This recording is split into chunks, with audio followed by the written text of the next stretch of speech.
Donald Trump अरब ममालिक पे जब जब दबाव डालते हैं कि इस लड़ाई में मेरा साथ दो, तो अरब ममालिक ये चाहते हैं, यानी जो हुकूमत है यूएई की, वो ये चाहती है कि ईरान के साथ लड़ाई हो जाए तो हो जाए, और दीगर ममालिक भी ये चाहते हैं। मिसाल के तौर पे कतर जो है वो गुरेज करता है, लेकिन कतर के बिल्कुल साथ बहरीन जो है उसका और तरह का अंदाज है, उर्दन का और तरह का अंदाज है। लेकिन ये सारे ममालिक ट्रंप को ये बता चुके हैं कि सऊदी अरब के बगैर हम इस लड़ाई में उतरने वाले नहीं हैं, तो आप सऊदी अरब को मनाएं। तो ट्रंप ने सऊदी अरब के बादशाह के बारे में, या मोहम्मद बिन सलमान जो प्रिंस हैं, उनके बारे में जिस किस्म के अल्फाज इस्तेमाल किए, वो फ्रस्ट्रेशन यहीं से निकली है कि तमाम अरब ममालिक कह रहे हैं कि हम सऊदी अरब के बगैर लड़ाई में नहीं जा सकते। और अरब ममालिक एक बात समझते हैं, देखें वो सारे ये चाहते हैं कि ईरान कमज़ोर हो, ये हकीकत है। मैं आपसे झूठ बोलूँगा नहीं, मैं बिला वजह आपको इस्लामी भाईचारा नहीं बेचूंगा।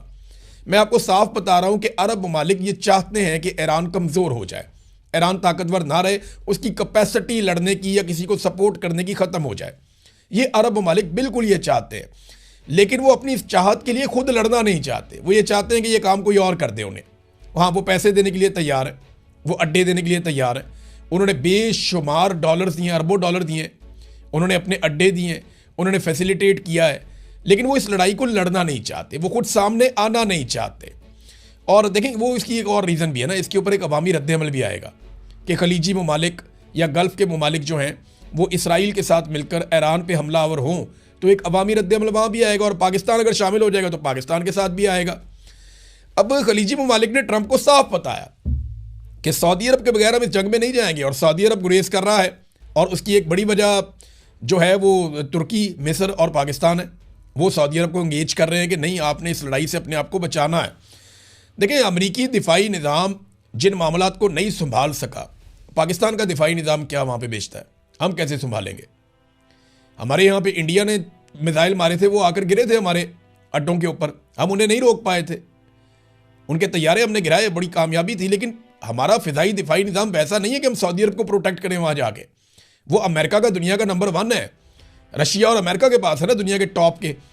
अब चाइनीज़ जो है वो तो अभी तक प्रॉपर तरीके से कभी टेस्ट ही नहीं हुए, तो इनके पास नंबर 1 है, और ये नहीं बचा सके, अमेरिका और इसराइल नहीं बचा सके अरब ममालिक को, तो फिर पाकिस्तान कैसे बचाएगा? पाकिस्तान ये कर सकता है कि जाके ईरान के ऊपर हमला कर दे। अब उस हमले के नतीजे में जो पाकिस्तान के अंदर होगा वो पाकिस्तान की एस्टेब्लिशमेंट अच्छी तरह जानती है। तो अमेरिका के डोनाल्ड ट्रंप जो है वो मामले की संगीनी को समझ नहीं रहे, और समझने से शायद कासिर हैं, वो लगातार गलतियां कर रहे हैं और दुनिया को एक खतरे की तरफ धकेलते चले जा रहे हैं। डोनाल्ड ट्रंप बिल्कुल वैसे ही रिएक्ट कर रहे हैं जैसे पाकिस्तान की मिलिट्री एस्टेब्लिशमेंट ने किया। पाकिस्तान की मिलिट्री एस्टेब्लिशमेंट ने सिर्फ अपनी ज़ाती बका और अपने फ़ायदे और अपने इक़्तिदार और अपनी ताकत के बारे में सोचा, और पाकिस्तान को तबाही और बर्बादी से दो चार कर दिया, हर चीज़ को उधेड़ के रख दिया, सिर्फ अपने आप को बचाया। डोनाल्ड ट्रंप भी अपने आप को, अपनी सियासत को बचाने के लिए अमेरिका को और पूरी दुनिया को ख़तरे में डाल रहा है। अमेरिका की चौधराहट तो उसने मलिया मेट कर दी है, अब पूरी दुनिया को एक खतरे में डाला हुआ है, और दुनिया इस खतरे को समझ रही है। दुनिया में जितने समझदार लीडर हैं, जितने बड़े लोग हैं, जितने लोग दिफा को समझते हैं, वो सारे लोग लगातार ये कह रहे हैं कि आप आग से खेल रहे हैं। अगर ये जंग फैल गई तो ममालिक ने पहले से तय किया हुआ है कि कौन कहाँ खड़ा होगा, और कई ममालिक ने तय किया हुआ है कि उन्हें किस सूरत में न्यूट्रल रहना है, इस लड़ाई से बाहर रहना है। अगर ये लड़ाई फैल गई तो ये लड़ाई बहुत लंबी जाएगी और पूरी दुनिया को इसका खुमियाजा भुगतना पड़ेगा। देखिए, खलीजी ममालिक का नुकसान कोई छोटा नहीं है। आबनाए हुर्मत से क्या कुछ गुजरता है, इसका अंदाज़ा आप यहाँ से लगा लें। एक साबिक सफ़ीर हैं जोहर सलीम साहब, उन्होंने ये इन्फॉर्मेशन दी है। मारिया मेमन साहबा के साथ बैठे थे, उन्होंने ये इन्फॉर्मेशन दी। उन्होंने कहा जी यहाँ खाली तेल नहीं गुजरता, दुनिया का 20% तेल तो चलो यहाँ से गुजरता है, दुनिया की 31% गैस भी यहीं से गुजरती है आबनाए हुर्मत से। दुनिया का 34% फर्टिलाइज़र जो खाते हैं वो भी यहाँ से गुजरती हैं, और ये भी रुकी हुई हैं। और अगर ये मामला ऐसे ही रुके रहते हैं तो दुनिया में कहत आ सकता है। बहुत सारे ममालिक का इन्हिसार है इस फर्टिलाइज़र के ऊपर, इस फ्यूल के ऊपर, इस गैस के ऊपर, और अगर ये नहीं जाता तो ज़रूरी ज़मीनों को बहुत नुकसान हो जाएगा और फूड सिक्योरिटी के प्रॉब्लम पैदा हो जाएंगे। अब मैं आपको एक चीज़ बताता हूँ कि नुकसान एक्चुअली हुआ कितना, यानी ये जितने भी अरब ममालिक हैं इनका अब तक का जो नुकसान है वो कितने अरब डॉलर का है। ये तो वो मोटा मोटा तखमीना है जो मैं आपके सामने रखने वाला हूँ। नंबर 1, इनका जो नुकसान हुआ वो इनकी जो बंदरगाहों की आमदन है उसका जो नुकसान है वो तकरीबन कोई $14.5 अरब का नुकसान एक महीने की लड़ाई में हो गया।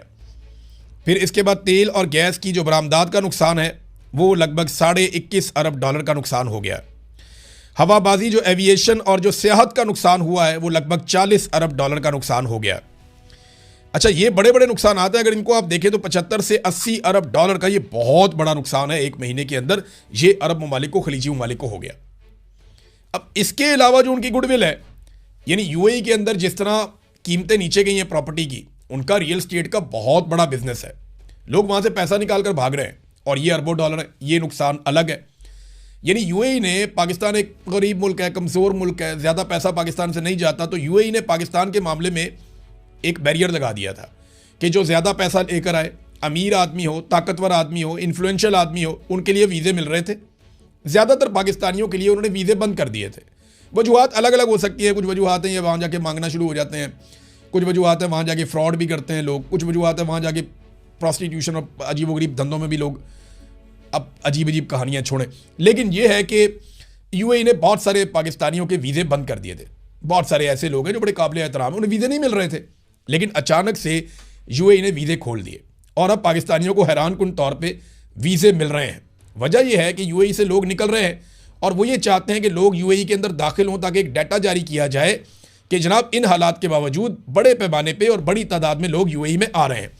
इसलिए एक दिन आपने देखा कि यूएई के जो बादशाह हैं वो निकले और कॉफ़ी पीने के लिए मॉल ऑफ दुबई में गए थे और जाकर उन्होंने वहाँ पे कॉफ़ी पी थी, ताकि वो ये तासुर दें कि दुबई में कुछ नहीं होने जा रहा। और उसके बाद दुबई के एयरपोर्ट के ऊपर अटैक होता है और अभी भी दुबई के ऊपर अटैक्स हो रहे हैं। डोनाल्ड ट्रंप अरब ममालिक पे जब जब दबाव डालते हैं कि इस लड़ाई में मेरा साथ दो, तो अरब ममालिक ये चाहते हैं, यानी जो हुकूमत है यूएई की, वो ये चाहती है कि ईरान के साथ लड़ाई हो जाए तो हो जाए, और दीगर ममालिक भी ये चाहते हैं। मिसाल के तौर पे कतर जो है वो गुरेज करता है, लेकिन कतर के बिल्कुल साथ बहरीन जो है उसका और तरह का अंदाज है, उर्दन का और तरह का अंदाज है।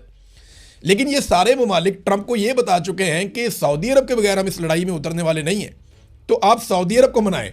तो ट्रंप ने सऊदी अरब के बादशाह के बारे में, या मोहम्मद बिन सलमान जो प्रिंस हैं, उनके बारे में जिस किस्म के अल्फाज इस्तेमाल किए, वो फ्रस्ट्रेशन यहीं से निकली है कि तमाम अरब ममालिक कह रहे हैं कि हम सऊदी अरब के बगैर लड़ाई में नहीं जा सकते।